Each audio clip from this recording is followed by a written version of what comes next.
Hola a todos, pues aquí estamos de nuevo comenzando ya con el tercer trimestre de este ciclo escolar que ha sido tan complicado y tan diferente. A esta evidencia decidí nombrarla sexualidad y constará de 4 subtemas. La sexualidad es seguramente un tema que a muchos les da curiosidad porque es algo que la mayoría de ustedes se encuentran experimentando en este momento. Todos los cambios en su sexualidad. Debemos tener en cuenta primero qué es la sexualidad, y es que es algo que no solo se refiere al acto sexual entre un hombre y una mujer, sino que abarca muchas cosas más, y además no debemos de confundirla con el sexo. El sexo es el conjunto de características biológicas de los seres humanos, en este caso. Usualmente los científicos se refieren a esto como el dimorfismo. ¿Por qué dimorfismo? Porque di se refiere a dos y morfismo a forma. Dos formas. Los seres humanos existimos biológicamente en dos formas diferentes, hombre y mujer, mujer y hombre. Sabemos ya de sobra las diferencias biológicas entre un hombre y una mujer, comenzando por los órganos sexuales externos, que en el caso del hombre es el pene y en el de la mujer es la vagina. Además de que durante el desarrollo de la mujer en la adolescencia y pubertad hay un crecimiento de los senos y un ensanchamiento de las caderas. El engrosamiento de la voz en los varones es uno de los cambios más notorios, además del crecimiento del vello en gran parte del cuerpo, a diferencia de las mujeres, a quienes generalmente solo les crece vello en el pubis y en las axilas. La sexualidad, en cambio, es el conjunto de condiciones que caracterizan a cada sexo. No hablamos solamente de lo físico y de lo biológico, sino también de lo psicológico y de lo emocional. Al ser un término tan amplio, debe de dividirse en 4 condiciones elementales. Estas son conocidas como las potencialidades de la sexualidad. La primera de ellas es el género. El género es el conjunto de características que la sociedad asigna a las personas, ya sea que pertenezcan al género masculino o al género femenino. Es decir, todos estos comportamientos de cómo se supone que debe de ser y actuar una mujer y cómo se supone que debe de ser y actuar un hombre, y digo se supone entre comillas porque es algo que ya depende de la cultura de una sociedad. Lo más típico que encontramos es que cuando una pareja está por tener a su bebé, si va a ser un hombre, va a ser un varón, empiezan a comprarle ropita de color azul, y si va a ser una mujer, comienzan a comprarle todo de color rosa.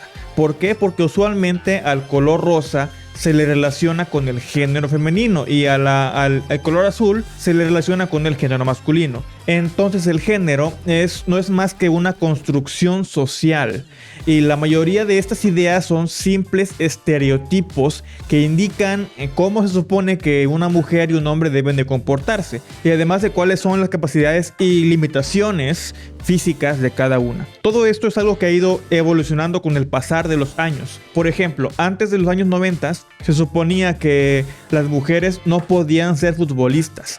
Incluso hay una película de Chespirito que se llama El Chanfle, en la que ya casi al final el protagonista, que es precisamente quien tenía este apodo, El Chanfle, va a tener un hijo con su esposa y él estaba seguro de que iba a ser niño. Cuando su esposa se alivia, él dice que va a ser futbolista. Sin embargo, ¿cuál fue su sorpresa? Que el doctor le dijo, pues no lo creo, porque las mujeres no juegan fútbol. Ah, caray. Y esto era normal en aquel entonces. Si vean ahora, ya hay hasta ligas de fútbol femenil en todo el mundo, e incluso hay mujeres árbitros. Aún con todo y esto, en muchas sociedades sigue existiendo la idea de que las mujeres son quienes deben de hacer todos los quehaceres del hogar, mientras que el hombre debe de trabajar. Por eso algunas mujeres dejan de estudiar, se casan y se dedican al hogar, dependiendo casi totalmente del hombre. Algo que a mi parecer no debería de ser así, porque tanto hombres como mujeres deben tener las mismas oportunidades, y en un matrimonio los dos deben de llevar los gastos del hogar. También hay mucha discriminación por este motivo, por eso se habla mucho de la equidad de género. El género debe ir más enfocado a las diferencias entre los comportamientos y a la forma de pensar entre un hombre y una mujer, es decir, más a lo psicológico que a lo físico y lo laboral. Debemos entender que solamente existen 2 géneros, y estos son masculino y femenino. La identidad de género ya es algo que últimamente se menciona mucho, en todos lados y se refiere a cómo se siente una persona, cómo se identifica independientemente de su sexo, pero eso ya es tema aparte. La segunda potencialidad se llama vínculos afectivos. Ahora nos vamos más a lo emocional. ¿Cómo demostramos el cariño hacia las personas que queremos? Como seres humanos tenemos diferentes tipos de relaciones con nuestros seres queridos. Cuando hay afecto nos preocupamos por el bienestar de esas personas y generalmente ellas del nuestro.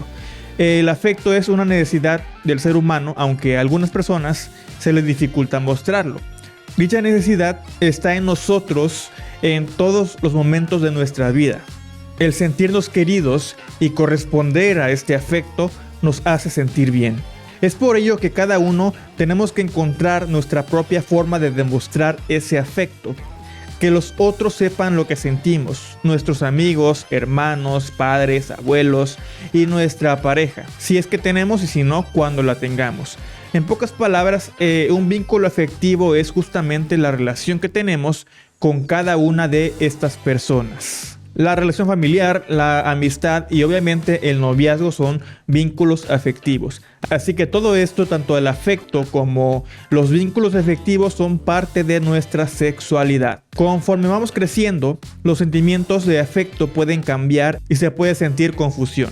La atracción que sentimos por esa persona que nos gusta y queremos estar todo el tiempo con ella se conoce como enamoramiento. Durante el enamoramiento, digamos que uno construye su propia opinión sobre esa persona, es decir, cómo nosotros la vemos. Muchas veces además exageramos un poco y vemos lo que no es. La vemos como una persona extraordinaria o fuera de este mundo cuando en realidad no lo es. La siguiente potencialidad es el erotismo. El erotismo es simplemente todo lo relacionado con el placer sexual, algo que puede ocurrir entre dos personas o con uno mismo. En este último caso hablamos de la masturbación, que como ustedes saben se trata de una autoestimulación a las partes de nuestro cuerpo que son más erógenas con el fin de sentir placer. La masturbación es una práctica muy común en la adolescencia, porque es en esta etapa cuando los seres humanos comenzamos a descubrir nuestro cuerpo y qué es lo que nos produce placer. Y no tiene nada de malo en realidad, siempre y cuando no se vuelva una obsesión. Recuerden que todo en exceso es malo. Conocer nuestro cuerpo definitivamente no es malo. Además debemos tener ciertas precauciones higiénicas, como lavarnos las manos antes y después de llevar a cabo esta práctica. Y evidentemente la zona genital, sobre todo, si en el caso de los hombres se llega al orgasmo derivado de una eyaculación, que como saben es la salida del semen a través del pene, porque si no hay una adecuada higiene, van quedando residuos que más adelante nos pueden producir infecciones. Cuando el placer sexual se lleva a cabo entre dos personas de forma mutua, se llama relación erótica, pero no es lo mismo que relación sexual. Lo sexual va más allá del placer. Como ya les mencioné, una relación sexual se refiere más a las diferencias del género y a los vínculos afectivos. Es decir, al tener un vínculo con familiares y amigos, estamos teniendo una relación sexual con ellos. Entonces, ya cuando hablamos de relación erótica nos referimos a todo aquello que nos produce placer sexual. Y hablo desde una simple mirada hasta los besos e incluso llegando a la penetración. Sin embargo, casi siempre nos referimos a esto como tener relaciones sexuales. Y es correcto, pero ya vimos que ese no es el único tipo de relación sexual que existe. Por último, tenemos a la reproductividad. La reproductividad es la capacidad de los seres vivos para tener descendencia y así garantizar la continuidad de la especie. Aun cuando los seres humanos tenemos relaciones eróticas y coitales, estas no siempre se tienen con fines de reproducción, sino más bien con fines de placer, de erotismo, porque además son una forma de manifestar el afecto y la armonía de una pareja. Las caricias y los besos son comportamientos eróticos que forman parte de una relación sexual que puede conducir al coito, es decir, a la introducción del pene en la vagina. Ahora bien, para llegar a esta fase de la relación es recomendable que se consideren diversos aspectos. Además de que ambas partes tienen que estar de acuerdo y seguros de querer vivir esta experiencia. Y de ninguna manera se debe de forzar al otro a tener algún tipo de contacto sexual. Forzar es tratar de hacerlo sin el consentimiento del otro. Las relaciones sexuales son un acto de amor, de libertad y de placer, pero también de responsabilidad propia y compartida. Cada uno tenemos la libertad de decidir cuándo comenzar a tener relaciones sexuales, y aquí sí me refiero al coito. Pero para ello es mejor estar informado primero sobre los métodos anticonceptivos y sobre las infecciones de transmisión sexual. Por ello es que se debe de actuar con responsabilidad, como les comento. Desgraciadamente muchos jóvenes no comprenden esto y se dejan llevar más por su deseo. Y es por eso que las jovencitas terminan embarazadas antes de tiempo, algo que no es nada conveniente, porque no es lo mismo un embarazo en una joven de 25 años que en una pues prácticamente niña de 15 o 14. La menstruación ocurre más o menos a partir de los 12 años y es el indicador de que la mujer está biológicamente lista para tener un bebé, pero aún le falta mucho por desarrollarse. Aún sigue teniendo cuerpo de niña y muchas veces se tiene el riesgo de perder al bebé o de que nazca con algún tipo de problema. Además de que casi siempre implica que la niña deje de estudiar. Lo mejor y más recomendable siempre es primero acabar los estudios y después pensar en tener hijos. Hasta cuando se esté listo, tanto emocional como psicológicamente, y además de tener los recursos necesarios para darle una buena vida al niño. Esto es algo de lo que seguiremos hablando poco a poco durante esta evidencia. Ahora, ¿cómo ocurre la reproducción? Analicemos primero el aparato reproductor masculino. La parte interna está conformada evidentemente por la próstata. Lo voy a acercar. Es esta glándula que se encuentra muy cerca de la vejiga y que sirve para ejercer presión sobre la uretra y así lograr que el semen salga de manera brusca durante la eyaculación. Además cierra el paso de la orina durante este proceso. Junto a la próstata está la vesícula seminal, que es la encargada de producir el 60% del semen. El 40% restante se produce en los testículos y en otras glándulas. El semen es una sustancia viscosa y blanquecina que alberga a los espermatozoides y los transporta hacia afuera del pene a través de este conducto que, como ya dijimos, se llama uretra, este que ven aquí. La parte externa del aparato reproductor se llama pene, que está formado por músculos, arterias, venas, cuerpos esponjosos y nervios. Y la parte externa que cubre los testículos se llama escroto. Esta parte externa de aquí, esta piel, se llama escroto. Las dos partes en las que se divide el pene son el glande y el tallo. Cuando hay excitación, parte de la sangre se enfoca en el pene, produciendo que este aumente su tamaño, grosor y firmeza, a lo cual se le llama erección. A mayor excitación, mayor probabilidades hay de llegar a un orgasmo. Durante el orgasmo ocurre la eyaculación. El semen recorre la uretra y sale de manera brusca. El objetivo de esta salida es entrar en la vagina de la mujer, de manera que los espermatozoides lleguen al óvulo, lo cual sucede de la siguiente manera. El aparato reproductor femenino está compuesto por la parte externa llamada vulva, que a su vez contiene el clítoris, los labios mayores y los labios menores. Cuando hay un coito, el pene entra a través de este orificio vaginal que se encuentra entre los labios menores, llegando al conducto que conocemos como vagina. Al fondo de la vagina se encuentra un pequeño orificio llamado cervix, una puerta de músculos que conduce al útero. El semen ha de pasar a través del cervix para llegar precisamente al útero, que es el que vemos en pantalla. Voy a acercar así. Así que ese es el cervix, la entrada al útero. El semen pasa por la vagina, entra por el cervix, el cuello uterino y llega al útero, del cual nacen las dos trompas de falopio, que son las que contienen a los ovarios. Los espermatozoides deberán encontrar un óvulo al cual deberán fecundar. Solo uno de los espermatozoides será el orgulloso ganador. A partir de los 12 años hay una etapa en la que en las mujeres ocurre un proceso llamado ovulación.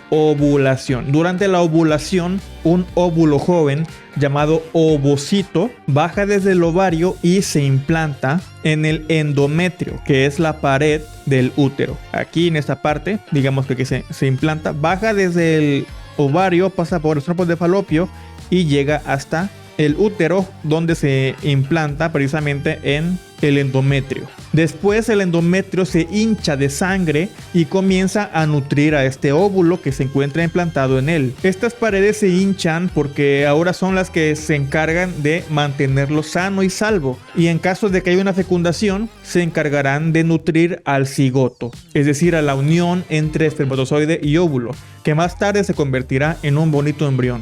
El óvulo se mantiene en el útero aproximadamente 24 horas esperando por un noble espermatozoide que lo fecunde. Pero si esto no ocurre, el óvulo simplemente muere esperando a su amor, por lo que se desintegra y entonces toda esa sangre que se acumuló en el endometrio justamente para poder nutrir al óvulo también muere. Ya no sirve porque ya no tiene a quién nutrir. Hizo todo ese esfuerzo por nada, digamos. Y por lo tanto el útero se deshace de él junto con el óvulo desintegrado. Y es ahí cuando ocurre la menstruación. Podemos verlo más claro en esta imagen. Se desprende el óvulo del ovario, el ovocito, y en el transcurso de en su recorrido a través de la trompa de falopio va madurando, se va convirtiendo en un óvulo. Le ocurre algo llamado meiosis. Y ya cuando llega al útero, este ovocito ya maduró, ya es un óvulo adulto, listo para recibir a un espermatozoide que lo fecunde. Aquí lo vemos como el óvulo va hasta el útero y cuando pasan los días y no es fecundado, simplemente toda la sangre acumulada se baja a través de la vagina. Los 5 días anteriores a la ovulación se consideran como días fértiles. Cuando ustedes tengan pensado tener un bebé, les aseguro que van a investigar mucho sobre esto o le preguntarán a un médico. El caso es que durante esos 5 días es más probable que la mujer se embarace. ¿Por qué? Porque los espermatozoides son capaces de vivir hasta 5 días dentro del útero. Así que si por ejemplo un hombre eyacula dentro de una mujer 3 días antes de su ovulación, los espermatozoides se van a quedar esperando a que el óvulo baje para poderlo fecundar. Así funciona esto. Y por el día de hoy es todo con respecto a las 4 potencialidades de la sexualidad: género, vínculos afectivos, erotismo y reproductividad. Recuerden que la sexualidad no solamente se refiere al coito, sino que también abarca muchas cosas más. No solo lo físico, sino también lo emocional y lo psicológico. Nos vemos en el próximo tema. Hasta pronto.